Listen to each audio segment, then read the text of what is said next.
มีน้ำบ่น้ำน่ะมีน้อยนึงเนาะอืมใส่เบื้องละ4ทอเนาะ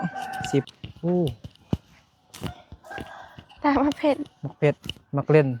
แกแกนนมะฮูงมักฮุ้งเนาะคือว่าเอาไว้นี่ซั่น ตั้งอายุแม่ย่าน้องลายกว่าหมู่เด้เออไปยังมาไปไปจิเหรอฮะ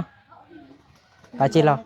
ไปยำไม่อ๋อเท้าไปยำแม่มันย่าเป็นไล่แต่ก็จำเป็นโอ้มันมียอดใดไข้ให้ใครให้เลยเนาะแม่นน้อง ก็จะ พอติดนี่เขาจากร้านตอนนี้นะ ตัวนี้ที่ดู5 ล้านอ๋อ5 ล้าน ดาววินยังเฮ็ดได้ถ้าเข้าเฮ็ดจ่าเราจะไป ไปจ้างเงินจ้างหยัง เอา เก็บมักทั่วเพื่อน แม่นส่วนนี้เขาเก็บมาทั่วแล้วก็ หยังเก็บมักทั่วบ่แม่นเทื่อยังบ่ใหญ่เทื่อเขา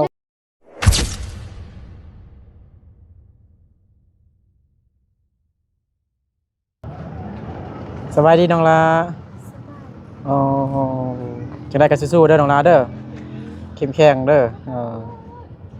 เนาะแม่ย่าน้องลาก็ได้จากไปแล้วพี่น้องเนาะจะเอาขนมให้เล็กหน่อยอยู่บ่รถเด้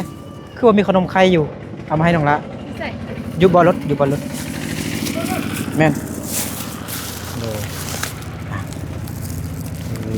โอ้ยเนาะเอาละปาดิปาได้เอาไหมน้องเกียร์ฮะอยู่บ่รถไข่แล้วไอ้สัสมาสัสนี่ป่ะนักขนมเนอะอ้าวน้องปาดิปาได้ไปยังหมดแล้วน้องชงเลยเอาไปให้น้องเด้อหลานเด้อนี่นะอันนี้เอาให้น้องปาได้เลยปาดิเลยสบายดีปาดิพูดดังหลังพูดน่ะยังขนมก่อนยังน้องชงน้องยังเลยเอาให้น้องหน่อยเด้อตอนนี้บ่นึกอยู่บ้านน้องลาพี่น้องเนาะบ้านกิ้วแคมเมืองเพียงแขวงสยามบุรีสบายดีแม่เด้อสบายดีเด้อเงาจักหน่อยเลยพี่น้องเนาะญาที่มีอายุหลายร้อยปีจากไปแล้วพี่น้องเนาะญาของน้องลาพี่น้องเนาะน้องลาก็ฮักก็แล้วเวียกเนาะเดี๋ยวพาไปอัปเดตห้องน้ำเบิดนึงกันเนาะเดี๋ยวเรามั่นเนาะนี่ไม่ปลาคุณเนาะมากวาดเงินจนเกลี้ยงดีเนาะโอ้ยน้องละกระดูกงัวบ่นี่หินอันนี้มันขุดมาจากนี่บ่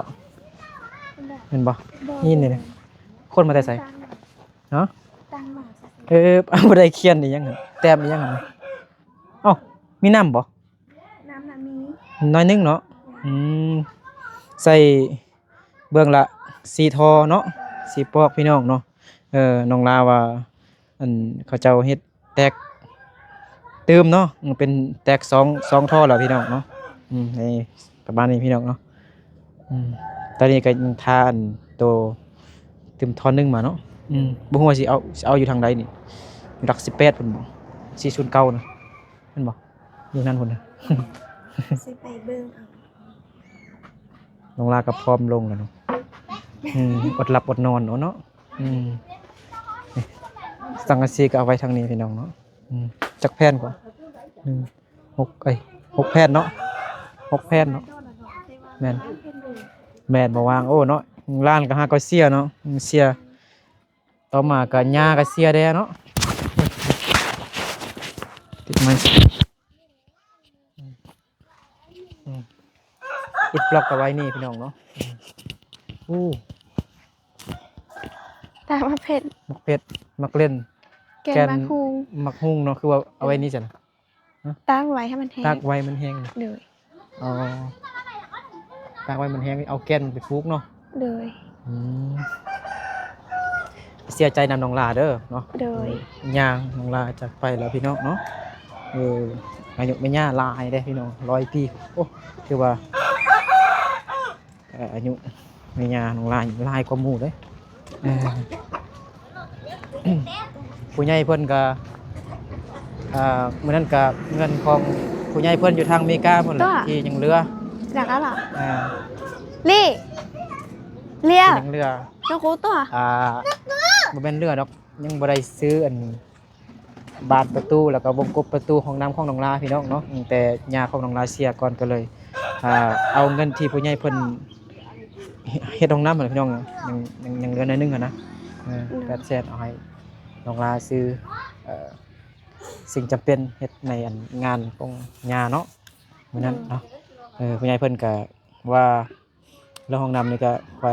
ว่าตำลังว่าซั่นเนาะเพิ่นก็สิช่วยน้องนาอยู่ในห้องน้ำเนาะให้มันสำเร็จพี่น้องเนาะผู้ใหญ่เพิ่นอยู่ทางอเมริกาเนาะนี่นั่งตั้งเลยนั่งตั้ง นั่งตั้งงั้นบ่นั่งก็ได้อันนี้ผู้ใดนี่ ลูกสาวของเอ๋ย นะ เอาขั้ว ลูกจักเดือนแล้วนี่ จะ โอ้ไปยังมานี่นะสบายดีลูกใส่มาโอ้จักเดือนแล้วลูก7 เดือนแล้ว จากหูกัน ฮะไปยังมา ไป ไปจิเราฮะไปจิเรา ไปยำไม่ อ๋อ เท้า ไปยังแม่ย่าบ่ วิญญา อ๋อย่าอยู่ไสน่ะน้ำเหียบ่ห้วยพวนน้ำพรไกลน้ำยาไปบ่เนาะไกลน้ำยาไกลบ้านนี่หยังห้วยห่านบ่ห้วยห่านไกลนั้นไปเนาะไกลเนาะห้วยห่านไกลแฮงเนาะทางดีบ่ทางนั้นน่ะบ่ดีเขาอายุน้อยๆเนาะมีลูกหมดแล้วน้องอายกับอินดี้ยังบ่มีลูกเทื่อจนเฒ่าแล้วนี่เขาได้ลูกได้นั้นหมดแล้วเด้จักปีแล้วก็น้องน่ะ19 ปีบ่ดีเนาะได้แล้วมาแวะนี่ก่อนเนาะเป็นพี่น้องของน้องลามบ่ แม่ บัดนี้ขนมหมดแล้วนะโอ้ยกินไหมเถอะมันน่าซื้อธงใหญ่ๆมันซื้อธงใหญ่ๆอุ้มมีรถใหญ่กับใครได้ตังขนมธงใหญ่ๆสำเปาเขาโอ้หนาวบ่หนาวนี่กินน้ำก้อนอยู่กินนั่นอยู่น้ำส้มเย็นๆอยู่เนาะ แม่เด็กหน่อยนะมากิน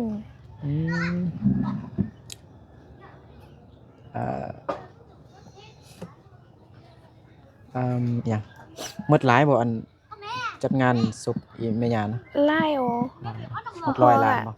บ่ฮอดเด็กบ่ฮอดกะ40ปลายล้าน งัวเลยเนาะ แม่งัวแล้วก็ งัวจักโต แดงัวส่งโตแล้วก็ มาส่งโต 4-5 โตก็มันเป็นไล่ดก็จำเป็นบ่มียอดใดไข้ให้ ใครให้เลยเนาะ แม่น น้อง ก็จำเป็นเลยถ้าบ่ไข้แล้วก็บ่มียอดนำตัวนั้นผมก็บ่มีพี่น้องนำมีแต่พ่อผู้เดียวนะพ่อตัวผู้เดียวซื่อ เพราะว่าพออยู่นำยายเนาะ โดยพ่อผู้เดียวซื่อก็บ่มีไอ้น้องย่างเลยก็พ่อก็ได้ไข้ให้ตัวนึงมาไข้ให้ยังบ่พอ ไปติดหนี้เพิ่มไข้ให้ไปได้30ล้าน35ล้านซื่อๆเนาะหมดไปยังก็บ่พอแล้วงัวนี่ส่งโตก็20ล้าน20ไปล้านแล้วก็ยังหมูได้4-5โตแล้วก็ซื้อเครื่องต่างๆเลยเนาะแล้วยันบ่พอแล้วพี่น้องเพิ่นก็ซอยโดย พี่น้องช่วยกับบ่พอเนาะ แม่พี่น้องซอยก็ผู้ละเป็นเส้นแล้วก็เป็นล้านก็มีอยู่แต่ว่ามันก็บ่ รี พ บ อ ไปเบิ่งไก่เลยไก่สิออกแล้วน้องประยงเอาไก่ให้ไปต้ม ไม่ต้อง กิ ไป น ก็ให้ประยงเอาไก่ให้แล้วพอติดหนี้เขาจากร้านตอนนี้นะ ตอนนี้ติดอยู่5ล้าน อ๋อ5 ล้านเดี๋ยวเนาะ5 ล้านกีบติดหนี้บ้านเฮานี่บ่หรือว่าบ้านอื่นพุ่น ติดนี้อยู่บ้านเฮานี่ อ๋อ เงินเป็นยิงบ่ ฮะ เงินมียิงบ่แล้วว่าหยังก็ เงิน มียิงเข้า 3,000เนี่ย เงินแม่ยิ่ง3,000สิบ่ 3,000 3,000แม่ยิ่งเนาะ เลย3,000มียิง 5 ล้านกีบเนาะ โดย โอ้ยน้องลาไปสิเมื่อยครับเปียงร้านนักไปเสียเมื่อยบ่เมื่อยเนาะ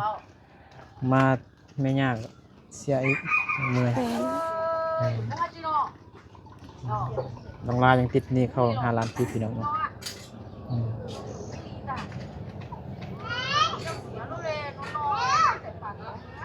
งัวตัวเท่าใดก่อน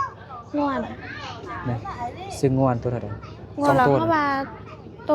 13ล้าน 3ล้าน โดยรวมกันแล้วก็เป็น26ล้าน 6ล้านบ่สองตัวนะ แม่น อืมสองกับควายตัวหนึงแล้วเด้ แม่น แต่ควายก็คันใหญ่ๆก็30ปลายล้าน30 40นี่แหละตัวใหญ่อืม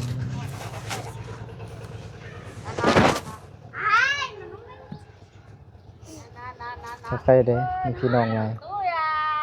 อยู่นำกันนี่บ่งอมบ่เหงาเนาะอืมมื้อนั้นมันร้านน้องลาเสียกับเฮือนของอายนี่เนาะอืมลูกชายของอายน้องลาอันนี้เป็นพวกของน้องคนนี้เมื่อกี้บ่ แม่น นี่ แม่น คือเด็กน้อยอยู่เนาะ แม่นคือเด็กน้อยอยู่ แต่อายุหลายแล้วเนาะ อายุหลายเนาะเพิ่นเป็นตัวน้อยแล้วอายุ โอ้คือสิมีความสุขเนาะมายามพี่น้องเอออืมเด็กน้อยได้ขนมหมดแล้วบ่ ป้าดีน่ะ อืม แต่เราให้ป้าดาวเดี๋ยวบอกให้ป้าดีเอาไป อืมพอดีเป็นช่วงน้องลาเซ็งเลยเนาะมันมีก่อนนี่ตอนยาเสียเนาะ แม่น อืมมาไปเซ็งก็บ่ค่อยชื่นใจปานใดพี่น้องเนาะ แม่นแน่ คือแต่นำแม่ย่าเนาะ แม่น อืมแล้วก็อดทนนั่นแหละอืม นู ครอบครัวอายก็ยังเสียหลายเด้เอื้อยอายก็เสียเอ้ยกบอายก็เสีย อืม น้องสาวก็เสียเอ้ยเสีย2คนน้องสาวหลาน้องสาวแล้วก็เสียอยู่โรงหมอ เจ็บป่วยยังติ อันน้องสาวอายมันเป็นพยาธิ อืม อีหยังท้องใหญ่นะท้องเบ่งนะแต่เด็กน้อยนะพยาธิท้องใหญ่หั่นน่ะ เอาผู้นี้ตอนนั้นก็เป็นบ่ ผู้ใด ผู้นั้นแหละผู้ที่บ่เห็นผู้พันแหละตอนนั้นก็เป็นท้องเบ็ดยาว ท้อง ๆแบบ ใหญ่ มันก็เป็นเบ็ดยาวๆเลยนะเขาคิด แต่ ว่า บ่ มีลูกแต่บ่แม่น มันบ่แม่นมีลูกเป็นพ โด ยาธิ ยบ่แม่นหรอกกด แล้วก็เฮ็ดแนวใดซั่นนะ มีพยาธิตอนนั้นอยู่โดนแล้วก็เป็นว่าตอนนั้นน้องน้าก็ยังน้อยเนาะแล้วมันเจ็บท้องเราอ้าวนี่นี่เพิ่นก็ให้เพิ่นแบบว่าเจ็บโพดนะแล้วก็ได้พาไปห้องหมอแล้วไปพาออกแล้วก็ดีแล้วก็ได้พอดีพาออกแล้วเขาว่ามี4โรคพุ่น อืม เป็นก่อนพยาธิซื่อๆเนาะมันบ่มีอิหยังนะ ผ่าตัดบ่ เลยพาตังเราเขาว่าเอาออกมี4โรคพุ่น ก็ แล้วเอาออกมาแล้วพุทธจ้อยๆนี่ตอนนั้นมันอ้วนอยู่ แล้วก็มีท้องยาวเด้ปันคนมีลูกแต่ยังก็ยังมีตรงมันจะเดือนเดียวก่อนตอนนั้นจะมีท้องยาวแล้วก็มีเหลืองอีกเด้เขาคิดว่าคิดว่ามีลูกได้ไปกวดเบิ่งแล้วเขาว่าบ่แม่นเป็นท้องพยาธิซื่อ แพงบ่เขาไปผ่าตัดนะ ๆบ่ฮู้ตอนนั้นนุ่นหลายบ่ได้ถามพ่อแม่เพิ่นเด้อก็จะแพงอยู่ติก็บ่ฮู้ น้องสาวอายบ่ได้ผ่าตัดโอ้มีก็ บ่ฮู้สิเฮ็ดหยังนะคือว่าตอนนั้นอายก็ยังน้อยๆอยู่ อืม ก็บ่น้อยแล้วก็กำลังเป็นวัยรุ่น เด้อ สิปลายปีนี่ตอนอายุม5ม6นี่แหละบ่ อืม ตอนม5ม6นี่แหละ ตอนนั้นเขาคิดว่าบ่ฮู้ ม สิเฮ็ด เนี่ ได้ ย คือกันเลย มาสิมา5เนี่ยตอนไหนตอนนั้น อืม สิปลายกว่าปีแล้วแหละ นี่เพิ่น เรา ก็ มีแต่ใส่สโลมแล้วก็อีหยัง อืม ถ้าบ่มีเงินให้เขาก็บ่เฮ็ดหยังเนาะบ่มีเงินในตอนนั้น อืมเป็นแหละหรือว่าเรื่องยอดในบ่มีเลยบ่ฮู้จะเฮ็ดแนวได้เลย ให้เขาก็จึงอันนั้นน่ะ แม่น ก็มีแต่เบิ่งกันไปสิแล้วก็เสียอยู่ห้องหมออยู่อันห้อง ICU เออ ห้องฟื้นฟูชีวิตคนนั่นเสียก็กลับมาบ้านมาเฮ็ดพิธีอยู่บ้านแบบเราก็เว้า พอน้องลามาแล้วนะ แม่น มวยโอเพิ่นไปคืออยู่เนาะพอน้องลายังติดหนี้เขาได้โอ้ยแฮงเมื่อยเนาะคิดหลาย อืม เด้อสบายดี สบายดี พอน้องลาไปทรงสการอันผู้เฒ่าอ่ะนะ เฒ่าโด ผู้ ย เฒ่าเขาน่ะอ๋อ แม่น เขาคือแม่ย่าเฮาเนาะแม่นบ่ แม่นอันนั้นเขาว่ามาให้ครึ่งตลาดเนาะแล้วบ่ดีเราบ่จะรับพนาเรานั่งต่างเรา จากมันล้มแล้วถึกหัว โอ้ โอ้มันบ่เจ็บบ่เป็นหยังเลยแล้วมัน อ๋อ ถึงหัวซื่อๆแล้วพอดีไปห้องหมอแล้วเพิ่นว่าโอ้อันนี้บ่ได้แล้วแหละมัน50-50นะ โอ้ แล้วมันก็เสียงอ้าวเนาะพอดีน้องแม่ย่าของน้องลาเพิ่นก็เสียแดเนาะแล้วอยู่พอดีหมู่ที่ทราบแหละเพิ่นว่าเสียแล้วเฮ้ยพอดีเขาจะเอาย่าไปส่งสงานเนาะแล้วเขาว่าไปไวๆเด้เขาจะกลับมาแล้วนะแล้วพอดีไปแต่1 โมงไปนั่นแหละเพิ่นก็ส่งย่าไปแล้ว อืม ในพวกนั้นก็มาเลย อืมนะอายุหลายเท่าเนี่ยก็ยัง แม่นเราก็อายุหลายดอกคือกันเลย ไทยเครื่อง ให้เครื่อง สู่ชีวิตแฮงเนาะ แม่น ยิ่งเท่ายิ่งเขาหาเงินเนาะ พวกเฒ่านี่อยู่นี่เพิ่น ได้เงินเนาะ มีตลาดได้ดอกแล้วก็มีหยังเล็กน้อยๆเพิ่นก็อยากซองมาไข่มา ใช่ บ่ได้ยืนซื้อของกินเล็กน้อยหั่นเดี๋ยวก็เสียงแหละผู้เฒ่าคือกันแต่เพิ่นก็ยังซอผู้นั้นนี่มาให้เครื่องอยู่ซอค่ามีหยังไข่ก็เอามาไข่แต่ผู้นั้นได้ยินเขาว่าเมาหลับแล้วพอดีจะหลับแล้วมันล้มอยู่นั่งตั้งแล้วจักนั่งอยู่เด้อคือแล้วมันล้มถึกทักหัวหั่นน่ะ โอ้ แล้วก็เลยไปห้องหมอแล้วเพิ่นว่า50 ต่อ 50ซื่อๆว่ามันเสี่ยงโพดอะเด้ อืมไปห้องหมอแล้วบ่ทันมันจังได๋ ไปทานอยู่ ไปทันอยู่แต่ว่า โดย เขาว่าบ่รอดซ้ํ บ่รอดแล้วก็ว่าใส่โอซีนี่ แล้วก็เท่าหลายเด้อบ่ ก็เท่าแล้ว บ่เท่าซ้ำแม่ย่าเอาติ บ่ซ้ำ บ่ซ้ำเนาะ แต่ไปพูดจุดจอยแล้วก็ จอยบ่ ยังเพิ่นยังเฮียนฮู้แบบย่างไปสบายอยู่บ่เจ็บบ่เป็นหยังคือกันแต่ว่า พอมาซาตัวนี้แล้วทาตัวนี้แล้วก็เป็นแบบนั้นเลย อ๋ออืมพอดีเซ็งแล้วเนาะวันจันทร์หน้านี่ก็บ่ได้เรียนเท่าเนาะบ่พักจักอาทิตย์ เวลาก็บ่ได้ถามอาจารย์เทื่อก็ประมาณ อาจารย์บ่แจ้งเหรอบ่ บ่อาจารย์บ่แจ้ง พักแต่อาทิตย์เดียวติอาทิตย์หน้านี่เนาะ อาทิตย์เดียว อาทิตย์สิมานี่ก็พักเนาะมื้ออาทิตย์ อืม สิไปเฮ็ดหยังช่วงพักเรียน กาบ่มีหยังเฮ็ดแล้วถ้าเข้าเฮ็ดจ้างก็จะไป สิจ้างเงินจ้างหยัง เอา เก็บมะทั่วเพื่อน แม่นส่วนนี้เขาเก็บมะ ปลูกมะทั่ว ทั่วแล้วก็ หยังเก็บบังทั่วบ่แม่นเทื่อยังบ่ใหญ่เด้อ มัน เขา ยังมักโบ มัน นะ ปุยก็เขาปลูกอันมัก อืม ทั่วเด้ทั่วเรือง แม่น มื้อละ200,000กีบแม่นบ่ มื้อนั้นมื้อนั้นเขาก็ว่าก็ไปเก็บมะทั่วนี่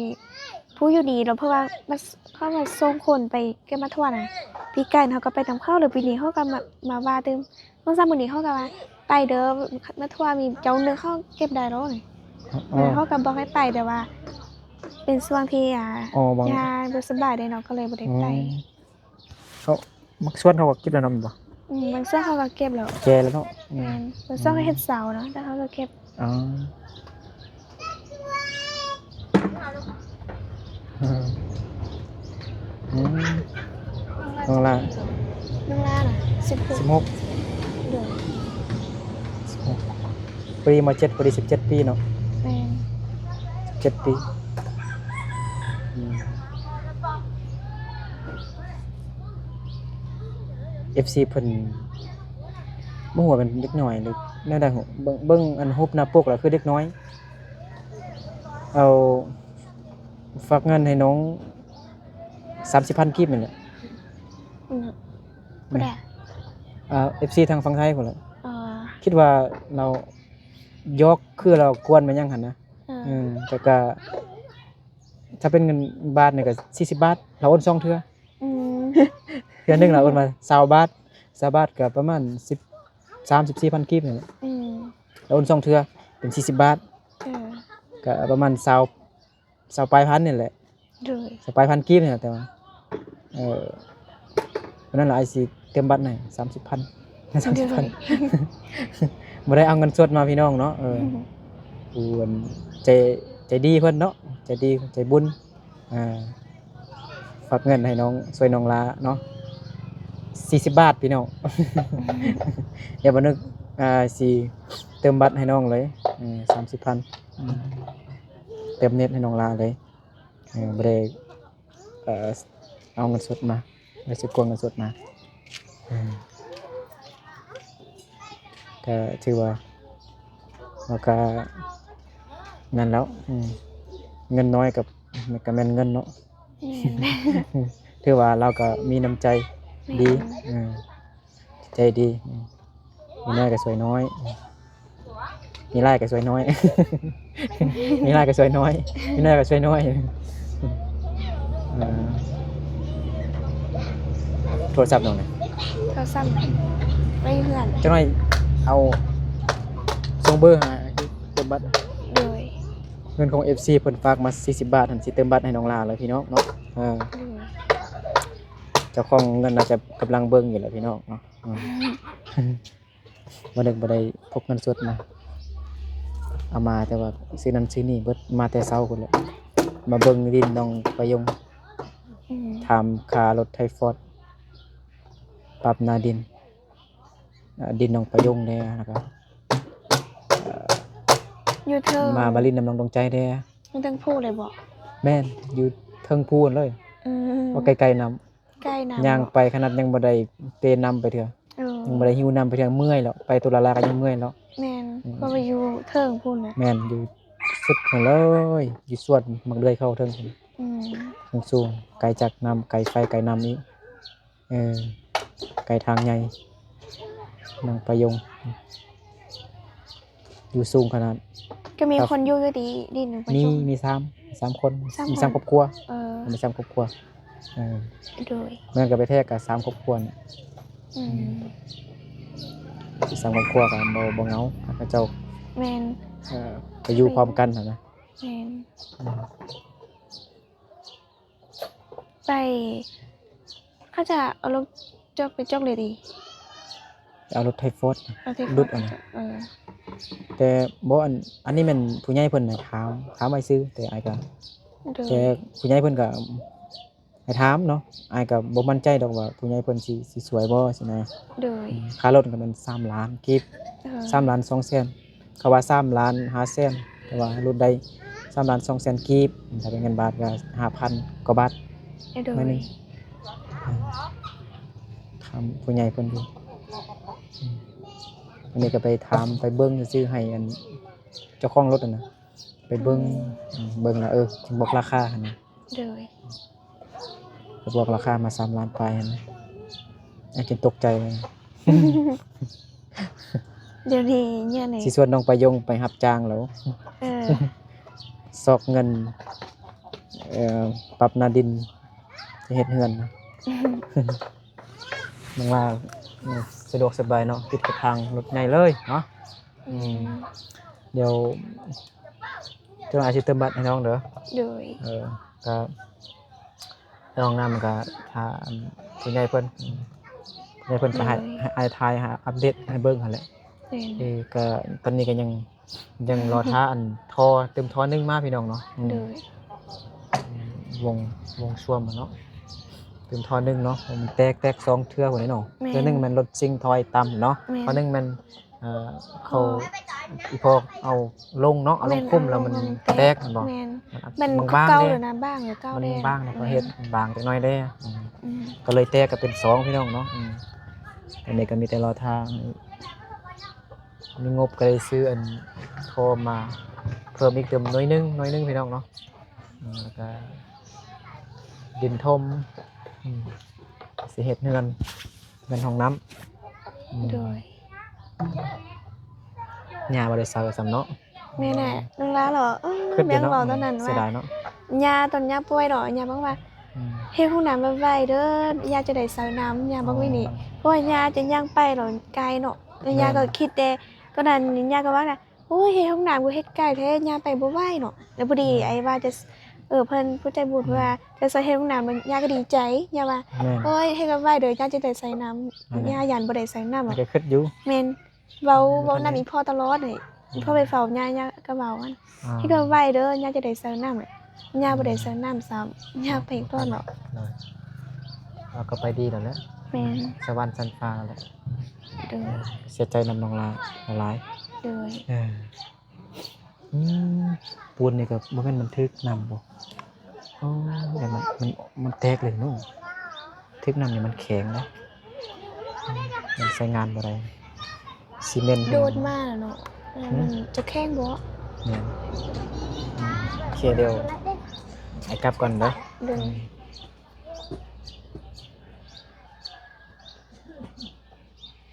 ได้หลายสิเติมบัตรให้นะมาเด้อ โดย โดยโอเค คือกันคลิปต่อไปพี่น้องเนาะน้องลาก็เศร้าๆอยู่ในช่วงนี้พี่น้องเนาะหลานก็เสียเนาะยายก็เสียอีกโอ้จะอดทนสู้ๆหั่นแหละสู้ต่อไปเนาะโดย มีแต่เฮาเบิ่งแย่งผู้ที่ยังอยู่หั่นแหละ โดย ต่อไปยังมีพ่อยังมีแม่เป็นน้องอยู่พี่น้องอยู่นั่นแหละนะมาเด้อสู้ๆเด้อบ๊ายบาย โดย โอเคไปพี่น้องเนาะ